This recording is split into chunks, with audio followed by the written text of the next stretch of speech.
Hello दोस्तों, सबसे पहले आप सभी को मेरा सादर प्रणाम। कैसे हैं आप सभी लोग? अच्छे होंगे और मैं भी एकदम बढ़िया हूँ। तो शुरुआत करते हैं आज की व्लॉगिंग की। तो आज मैं आई हूँ गांव में वोट देने के लिए। मैं कल आ गई थी, शाम को लेट में आई हूँ और यहाँ पे ना नेटवर्क प्रॉब्लम भी बहुत ज़्यादा है। मैंने कल शाम को एक वीडियो बनाई थी पर वो नेट न चलने की वजह से वो नहीं फेसबुक में अपलोड नहीं हो पा रही है। तो अभी कोशिश कर रही हूँ थोड़ा शॉर्ट में बनाऊँगी और उसमें अपनी सारी बातें रखूँगी कि क्या प्रॉब्लम है यहाँ पे। तो सबसे पहले आपको आज का मौसम दिखा देती हूँ। बारिश हो रही है और कोहरा छाया हुआ है, चारों तरफ हरियाली ही हरियाली है। और यहाँ पे हमारा घर है। ये देखो दोस्तों, सब ने पोस्टर लगा लगा के हमारी दीवार इतनी ख़राब कर रखी है कि आप देख सकते हैं कि ये पोस्टर लगे हुए हैं। अभी इन लोगों के दर्शन हो रहे हैं और बाद में इनके कहीं दर्शन नहीं होते हैं। जब इनकी सीट आ जाती है तो ये कहीं दर्शन भी नहीं देते हैं। चाहे गांव में किसी के साथ कोई घटना हो रही है या कुछ भी परेशानी है, जो भी है, मतलब नहीं आते लोग गांव में। तो मैं आपको कहना चाहूँगी कि जैसे मैं कल घर आई शाम को, तो ज़रा सा लेट पहुँचने पर मैं ऊपर गांव में नहीं गई, नहीं तो मैं कल ही वीडियो शेयर कर देती। तो मेरी सास से मुझे जानकारी मिली है कि 2-3 दिन से लोग मेरे ससुर जी को गांव में ले जा रहे हैं, प्रचार के लिए ले जा रहे हैं, उनके साथ प्रचार प्रसार करने के लिए जा रहे हैं। और मैं बता देती हूँ, मेरे ससुर जी ना बोल पाते हैं ना सुन पाते हैं। तो ऐसे लोगों को ले जाना ठीक है, ले जाओ, लेकिन पिलाओ मत। और लोगों ने उनको इतना पिलाया कि रात रात को छोड़ा है घर। दोस्तों, मेरा कहना ये है कि अगर उनके साथ कुछ घटना होती है, कुछ भी बात होती है, तो उसकी ज़िम्मेदारी किसकी होती है? क्योंकि रास्ता भी बहुत ख़राब है। हमारे घर के बगल में एक बहुत बड़ा सा मतलब ढंगार है, नीचे गधेरा है, ऊपर से पहाड़ है, पूरा पहाड़ के ऊपर रास्ता है।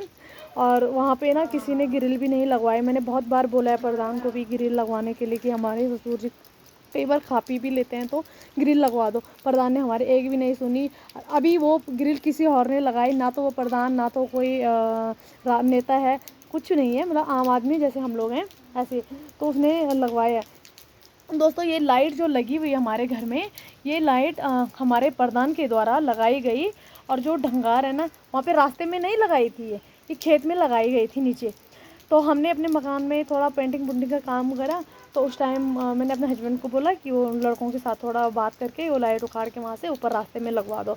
तो उतने में ही प्रधान ने बोला कि अपने घर में लगा दो। मैंने अपने हस्बैंड को मना कर दिया था, फिर उन्होंने ज़बरदस्ती लगा दिया। उन्होंने बोला रहने दे। कि क्यों? उन्होंने इसलिए बोला कि हमें आगामी समय में चुनाव लड़ना है, तो हम वोट के लिए उठेंगे, तो ये हमें वोट देंगे, इसलिए उन्होंने लाइट यहाँ पे लगा दी।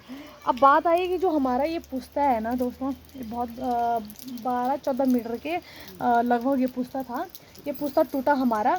और ये ना जो मकान हमारी, इसकी जड़ भी यहाँ था, मतलब मैं क्या बताऊँ कि पूरी खाली हो गई थी। बस हमने रास्ता खेत से निकाला था, तो हम लोग इधर से आ रहे थे। तो बहुत ख़तरा बना हुआ था हम लोगों के लिए यहाँ पर। और मैं अपने दोनों बच्चों को लेके मायके चली गई थी और किसी ने हमारा पुस्ता नहीं बनाया। उस टाइम मैं कहती हूँ, उस टाइम कहाँ थे ये प्रधान, ये क्षेत्र पंचायत, जिला पंचायत, तब कहाँ थे? सीट तो थी ना उस टाइम, कोई ना कोई तो था, लेकिन कोई यहाँ देखने के लिए नहीं आया। जब गांव से प्रधान देखने के लिए नहीं आता है तो कोई कैसे आ जाएगा? फिर कुछ दिनों बाद मैं मायके में थी, मुझे सूचना मिलती है कि पटवारी जी यहाँ पे आए थे, उन्होंने हमारा जो भी पुस्ते का जो भी काम था उन्होंने पास कर दिया।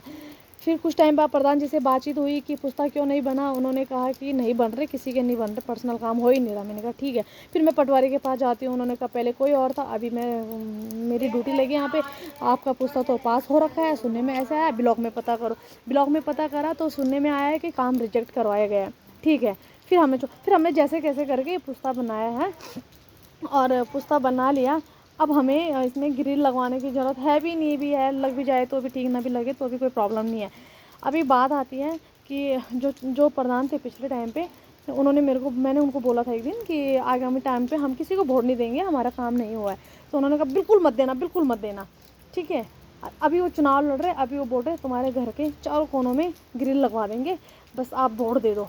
पाँव पकड़ने के लिए तैयार हैं, है ना? तो ऐसे हाल है गांव में। तो मैं कहूँगी, सभी से मैं रिक्वेस्ट करूँगी कि जो भी वोट देगा सोच समझ के देना, और अपना वोट ख़राब मत करना। ऐसे लोग को देना जो गांव का विकास कर सके, जो लोगों की बातें सुन सके, जो मातृशक्ति की इज्जत करे, मातृशक्ति की सुने। क्योंकि हमारे बुजुर्ग कहते थे कि जब जब किसी माँ का अपमान होता है तब तब माँ दुर्गा का अपमान होता है ना। तो वही बात है कि अगर कोई मातृशक्ति की इज्जत नहीं करता है तो माँ दुर्गा का अपमान होता है। और दूसरी बात मैं कहना चाहूँगी कि जो हमारे लोक गायक पवन सेमवाल जी हैं तो उन्होंने अभी जो राजनीति पे जो गाना गाया था, उन्होंने उसमें कहा था कि जब मीडिया वाले उनके घर पे पहुँचे, उनसे मुलाकात हुई, तो उन्होंने कहा कि मैंने तो सिंपल सा गाना गाया, और धामी जी ने उसको खुद ही इतना वायरल कर दिया है कि मैं क्या बोलूँ। तो हमारे गढ़वाली में कहते हैं, पवन जी सेमवाल का कहना है कि हमारे गढ़वाली में कहते हैं कि तो अपड़ कपाल अफी अफण लग्यूं। तो मैं इस बात से बिल्कुल सहमत हूँ। बहुत अच्छी बात उन्होंने कही है कि जब हमने पुस्ता बनाने के लिए बोला, ये रास्ता बनाने के लिए बोला, तब हमें ऐसा जवाब मिला कि हम कुछ भी काम तुम्हारा नहीं करेंगे। आज वो हमारे पास वोट के लिए आ रहे, तो वही ना वही बात, अपना कपाल खुद फोड़ रहे। तो मैंने तो सोच लिया कि ऐसे लोगों को वोट देना व्यर्थ है। बाकी सबकी अपनी अपनी सोच है, मैं नाम नहीं लेना चाहूँगी और किसी को ये फोर्स नहीं करूँगी कि आप दो। दोस्तों, जब मैं कल शाम को घर आई ना, 8 बोतलें गिनी है मैंने, 8 बोतलें। मेरे ससुर जी ऐसे हैं ना, जो सुन पाते हैं ना, जो बोल पाते हैं, फिर भी लोगों ने उनको प्रचार प्रसार में अपने साथ ले जाने के बाद उनको 8 बोतल दे रखी हैं। कोई अद्धे हैं, कोई पवा में है। तो बियर की बोतल अलग है, 4 बोतल बियर की भी थी। तो लगाओ, उनकी एज कम से कम 70 साल की है, और ऐसे लोगों को तुम पिला रहे, क्या क्या असर पड़ेगा उसका आने वाली जनरेशन पे, है ना। गांव में ये लोग अपने बच्चों का भविष्य ख़राब कर रहे हैं। हमारा रास्ता इतना ख़राब है, मैं क्या ही बताऊं। अगली वीडियो में मैं बताऊंगी क्या स्थिति है हमारे रास्ते की, हमारे गांव की। हमारे गांव में जो स्कूल हैं उसकी क्या स्थिति है, लोगों को कितनी भी कठिनाइयों का सामना करना पड़ रहा है यहाँ पे। तो मैं वो सब अगली वीडियो में दिखाऊंगी आप लोगों को। अभी मैं तो अभी मतलब ये है कि लोग ऐसे आ रहे क्षेत्र भ्रमण में। कल जब मैं आई थी तो मेरे को रास्ते में जो मेरी छोटी सास है उनके घर में हमारे लिए खाना पीना वहीं था, तो हम वहाँ पे रुके हुए थे। तो वहाँ पे जिला पंचायत के जो चुनाव लड़ रहे वो आए थे, धनौला जी करके। मैंने उनको पहली बार देखा है, लेकिन वो मेरे हस्बैंड को जानते हैं। तो उन्होंने बात करी कि हम आपके हस्बैंड को जानते हैं, अच्छा प्रेम है ये वो, आप वोट देना। तो मैंने उनको सबसे पहले यही बोला, उनसे बात करी। मेरा ये सवाल था कि क्या आप भी ऐसा ही करेंगे कि चुनाव लड़ने के बाद आप भी अपने दर्शन नहीं देंगे। तो उन्होंने कहा कि ऐसा नहीं है। मैंने कहा मुझे 10 साल हो गए यहाँ, और मैंने 10 साल में कुछ नहीं देखा यार। ना मैंने प्रधान को देखा, 10 साल में 2 प्रधान रह चुके हैं, मैंने किसी प्रधान को नहीं देखा है, ना मैंने किसी क्षेत्र पंचायत को, ना जिला पंचायत को। अब बताओ दोस्तों, क्या जब हमारा पुस्तक गिरा था प्रधान की, क्षेत्र पंचायत की, जिला पंचायत की ड्यूटी नहीं थी यहाँ पे आने की। लोगों के काम तो ऐसे हो रहे चुटकियों में, है ना। पर मेरे को ये भी बोला गया था कि आधा बजट तुम दो, आधा बजट हम देंगे, और तब तुम्हारा पुस्ता बनाएंगे। मैंने कहा जितना बजट आया है उतना तुम बना दो, बाकी छोड़ दो, वो बाकी मेरा है। तो ऐसा भी नहीं हुआ। तो अभी मैं आपको दिखाती हूँ, मैं अपनी सास से बात करवाती हूँ आप लोगों की। अगर मतलब होता है कि कई लोगों को यकीन नहीं होता है कि सच में ये बोल पाते हैं कि नहीं बोल पाते हैं, तो मेरे सास ससुर दोनों ही ऐसे हैं। तो मैं अभी उनसे बात करती हूँ कि यहाँ पे क्या स्थिति बनी हुई है। माँ यूँ बोलो, कुछ बोलो, हाँ कुछ बोलो। ये नहीं बनाया किसी ने, नहीं बनाया। ये काम कुछ नहीं हुआ, नहीं हुआ। अच्छा नहीं हुआ ये काम, मतलब हाँ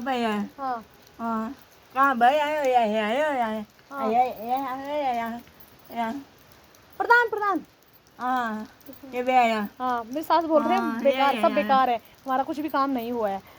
तो अभी अपने ससुर जी की तरफ लेके जाती हूँ दोस्तों आपको। मम्मी तो फिर भी इतना बोल रही हैं, तो ससुर जी को आप देखिए आप कैसे बात कर रहे हैं।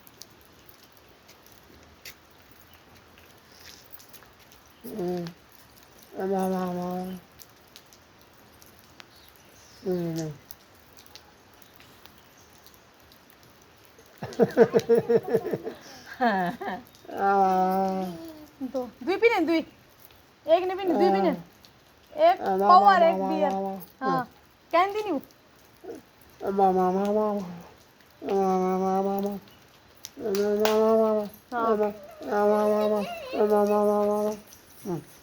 दोस्तों मेरे ससुर जी कह रहे हैं कि एक प्रधान ने दिया है, एक जिला पंचायत ने मेरे को दिया है। मैंने 8 बोतलें कल शाम को गिनी है और उससे पहले की रही होंगी तो उन्होंने नीचे फेंक दी। जो 4 बोतल बियर की थी उन्होंने नीचे फेंक रही थी। मैंने यहाँ से देखा उनको तो नीचे नींबू का पेड़ है उसके वहाँ पे पड़ी हुई हैं वो। तो मैंने अपनी सास से पूछा कि ये किसने पिया। मेरी सास जी कहती हैं जिला पंचायत, क्षेत्र पंचायत प्रधान सारे गाँव में घूम रहे हैं और ऐसी बोतलें बाँट रहे हैं। तो मैं सबसे हाथ जोड़ के निवेदन करूँगी कि दारू से विकास नहीं होता है।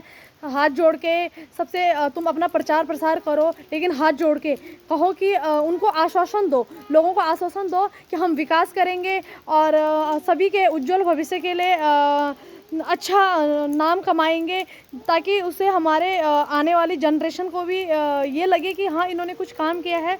तो सबको अच्छी सूचना मिलेगी, क्योंकि इंसान दो ही नाम से बदनाम होता है, अच्छाई से बुराई से, और अच्छे से ज़्यादा बुराई वाला ज़्यादा फेमस हो जाता है। इसलिए मैं सभी से ये कहना चाहूँगी कि ऐसे उम्मीदवार को चुने जो गांव का विकास करे। हमारा बहुत छोटा सा गांव है जहाँ पे 20, 25, 30 परिवार होंगे, और ऐसे ही दूसरे गांव में गैंड तल्ला में है और ये गैंड मल्ला है। तो 2 गांव है हमारे ग्राम सभा में। तो दोस्तों मेरा मानना था कि मेरी रिक्वेस्ट भी थी कि एक बार किसी नए को अगर तुम वो ला रहे हो राजनीति में तो निर्विरोध बनाने का मेरा विचार था, लेकिन किसी ने सुना नहीं। क्योंकि मैं चाहती थी कि दूसरी बार किसी और को मौका मिले। कि जो पहले के जो प्रधान थे उन्होंने कुछ नहीं किया हमारे लिए। हमारे लिए क्या, मतलब मैं अपने पर्सनल के लिए नहीं बोलूँगी, मैं जनता के लिए बोलूँगी। जनता सारी परेशान है, किसी का कोई हाँ इक्के दुक्के लोगों का काम किया होगा तो मैं नाम किसी का नहीं लेना चाहूँगी, लेकिन सबसे रिक्वेस्ट करूँगी अपना वोट सोच समझ कर दें। और जो भी प्रधान बनेगा उनके लिए मैं यही संदेश देना चाहूँगी कि अगर संकल्प अगर हो सच्चा तो मेहनत रंग लाती है, मेहनत अगर हो सच्ची तो मंजिल खुद चलकर आती है। तो हार कर करे ना माथा पच्ची, मेहनत अवश्य ही रंग लाती है। तो कभी भी हार ना मानिए, चाहे लोग तुम्हें कितना भी सुनाए। तुम प्रधान बन गए और लोग तुम्हें कुछ भी सुनाए, कुछ भी बोले, तो तुम कभी अपना माथा पच्ची मत करना। ये कोशिश करना कि अभी कोई काम अगर ख़राब हो गया तो उसको सुधारने की कोशिश करना, अच्छे काम करने की कोशिश करना समाज में, ताकि अच्छा संदेश जाए। और लोगों से मैं अभी भी यही विनती करती हूँ कि अपने बच्चों के भविष्य के बारे में सोचें आगे के लिए। धन्यवाद।